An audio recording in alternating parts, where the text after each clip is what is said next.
Hi everyone, it's the Math Sorcerer here with Chegg. In this video, we're going to discuss limits and continuity of multivariable functions. We're going to start with this example that says to show that the limit does not exist.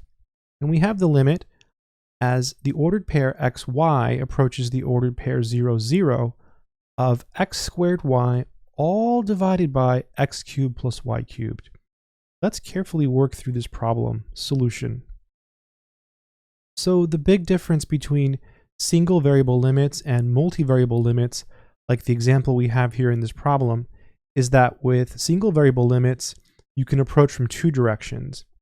But for multivariable limits, if we draw a quick picture of the xy plane, and we plot 0, 0, because that's the ordered pair we're approaching, you'll notice that we can approach from infinitely many directions. So it's much more complicated. So what we do is we require that for the limit to exist, we should get the same answer no matter which way we approach from. Therefore, in this problem, to show it does not exist, all you have to do is approach from two different directions and get different answers. Whenever you have a problem like this, you just need to approach from different directions until you get two different answers. Let's start by setting x equal to 0. When we set x equal to 0, we're approaching from the y-axis. So this becomes the limit. Instead of xy, I'm going to write 0, y, and we're approaching 0, 0.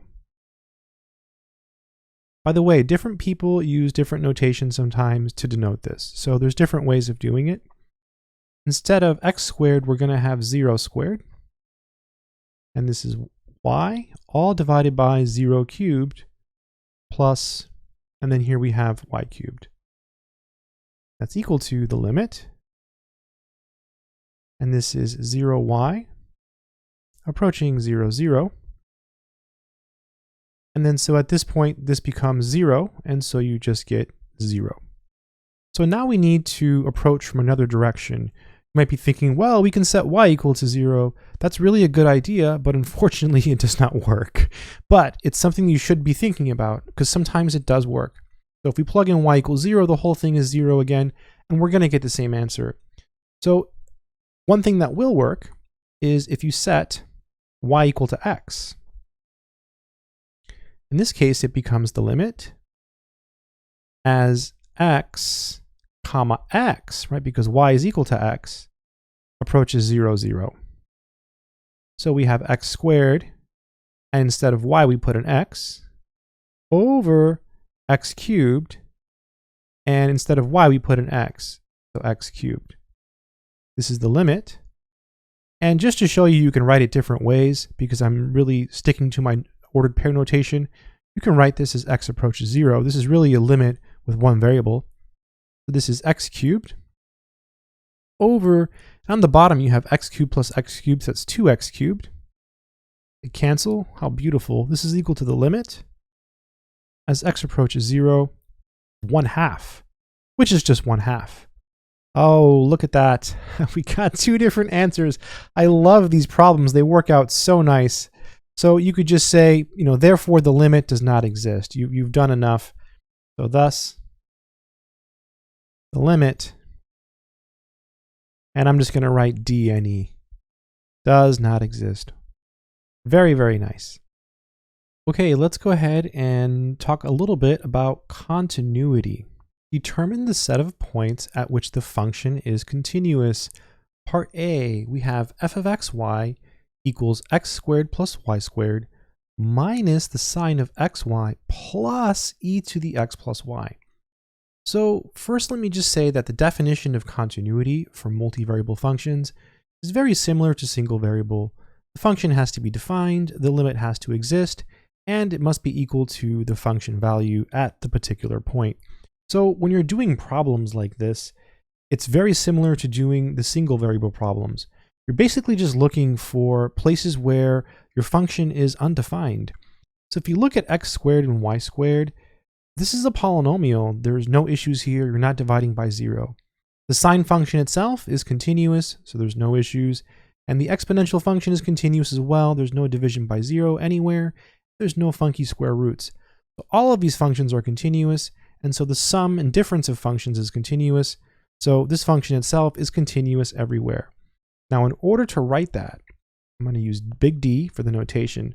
We have to use set notation. So you have to use the little bracket, and the domain is inputs. It's the set of ordered pairs. So it's x comma y, and then such that, and then you can just say something about x and y. They're real numbers. So I'll say x and y are real. So again, you're just basically looking for places where things might be undefined.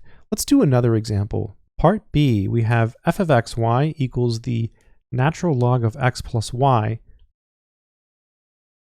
Part B, we have f of xy equals the natural log of x plus y minus 2. Solution. So in this particular case, we have a natural log, which makes the problem a little bit more interesting. Let's draw a quick picture here of the natural log of x. There's the x-axis, there's the y-axis, and the natural log of x has a vertical asymptote right here along the y-axis, and I'll draw it in red. It looks something like this. This is the graph of y equals the natural log of x. The x here is positive, so the natural log of x is only defined for positive numbers. We're trying to find out when this function is continuous, so it has to be defined to be continuous. So basically, we're looking for the domain of this function. So because we have the natural log of x plus y minus 2, this whole piece here, this x plus y minus 2, is kind of like our x. It must be positive. So you just take x plus y minus 2 and set it greater than 0. So the domain of this function, in other words, where it's going to be continuous, is the set of all ordered pairs that satisfy this condition. So we could solve for y. I'm not going to. I'm just going to add 2 to both sides to make it look better, like this, x plus y greater than 2. And you could solve for y if you wanted to. You could subtract x. It really doesn't matter too much. The most important thing is that you write the answer down correctly, like this. So I'll call it big D. It's the set. Really important to use these curly brackets.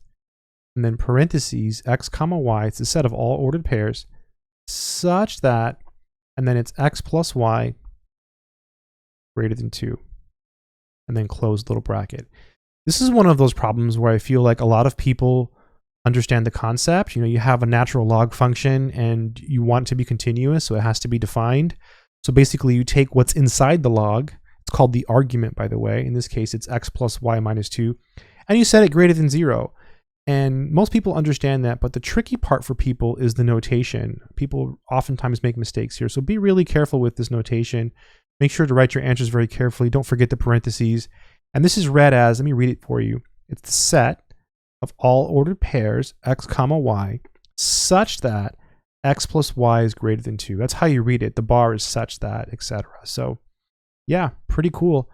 Hopefully this video has taught you some math, and hopefully you've learned a lot. If you enjoyed this video, make sure to check out other videos on Chegg. Until next time, good luck.